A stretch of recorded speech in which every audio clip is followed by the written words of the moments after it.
Hey, Cubs fans. This is Brandon coming at you with my first J YouTube video. I'm so excited. I'm trying to take all of this stuff, as all of us at J want to say, to the moon. If you guys do like the content, make sure that you guys hit the like button. Even though I'm the one that's making the content, all this content is going to be for you guys. So I want to make sure what you guys like. And the only way that I get feedback is through your guys' likes and hypes and comments and subscriptions. Like, please just do, like, I'm begging for all of your guys' validation, not only validation, but also your feedback. Please, I'm really helping. Also, speaking of commenting, comment what you guys think the record predictions are going to be like below opening day. March 26th, the Cubs are going to be playing the Nationals here at Wrigley Field. I'm so excited. One position I'm very interested in talking about is the catcher position. The reason why was that was a big hole going into 2025 that just seemed like it was not a problem anymore with the dynamism of Carson Kelly. Let's talk about it. Carson Kelly, as you see here on Baseball Savant, was an amazing defensive catcher and was very patient at the plate. His chase rate being in the 88th percentile and whiff rate being within the top quarter of the league, paired with his 69th percentile squared up percentage, is very nice at the plate when you think about his approach. Carson Kelly is not going to swing often, but when he does, he's going to hit the ball hard. And that showed with his 2025 stats. In 111 games played, he had a career high 119 OPS plus, slugging 428, getting on base a third of the time at 333. Angel numbers, baby. That OPS is 761. His home run total was one off of his career high, hitting 17. It also was a weird year at Wrigley where the wind was blowing in a lot. One thing of note that I want to bring up, though, is that Carson Kelly was a little bit of a streaky hitter throughout the year. In March and April, he was amazing. As you saw in the last header, he was Carson Kelly Bonds trying to recreate his swing. He looked exactly like it from the right side. Then in May and June, he fell off, hitting 64 and 52 OPS pluses throughout those months.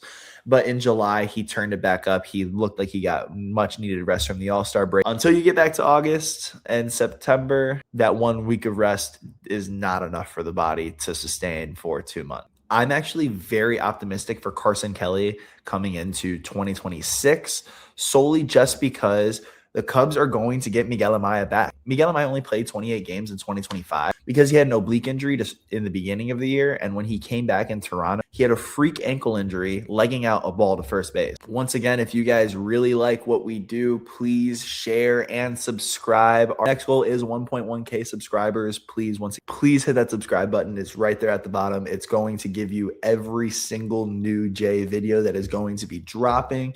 I'm going to be recording a lot more YouTube, so please subscribe. Thank you. And while Miguel Amaya was hurt throughout 2025, we were trying out a lot of new players. But throughout the trial and error of our catchers, it seems as if we didn't try out Moises Ballesteros, who had a really good year.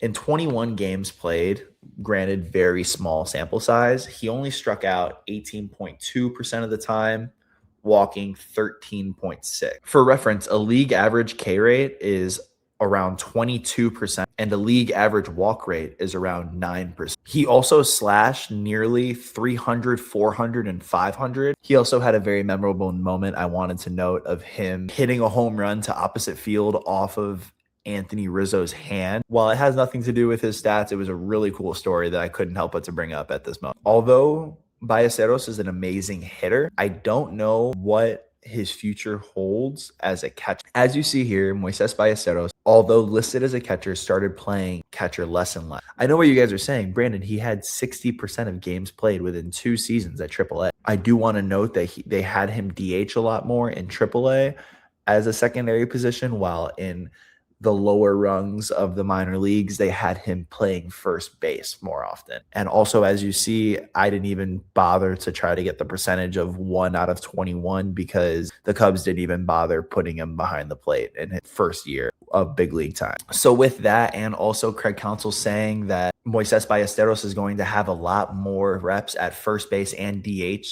throughout spring training, I'm not sure how many games Moises Ballesteros is going to get as a catcher behind the plate catching big league pitch. But what I think is very interesting for the Cubs is a possible platoon role between Carson Kelly and Miguel Amaya.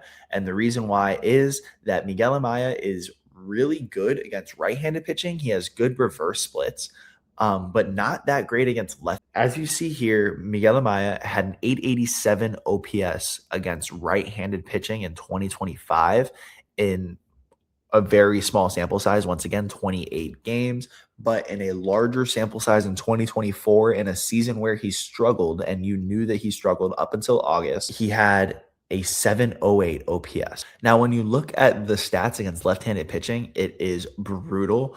When you think of bad offensive catchers, my mind goes directly to Jeff Mathis, who had a career 550 OPS. Being a worse hitter in regards to OPS than Jeff Mathis is downright unplayable, unfortunately. So what would I do if I was Craig Counsell? If I was Swaggy C, what I would do is platoon these guys. I would have Miguel Amaya hit against righties. I have Carson Kelly hit against lefties.